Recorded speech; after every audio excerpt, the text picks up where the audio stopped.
60 seconds, I'm going to show you what I had for Thanksgiving and 100% vegan. This first one is Farrao's spinach cheese stuffed butternut squash. Okay, and look at this stuffing, all vegan. It's with vegetable broth, cranberries, and vegan butter.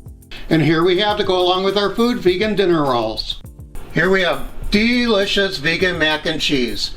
Here we have green bean casserole, and you didn't think that could be vegan? And you could never go wrong with sweet potatoes, naturally vegan. And here we have vegan mashed potatoes with vegan butter and oat milk. And we have some yummy cranberry orange bread.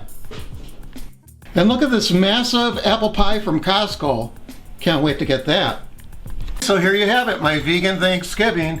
For more videos like this, subscribe to Coffee with Pips. See you next time.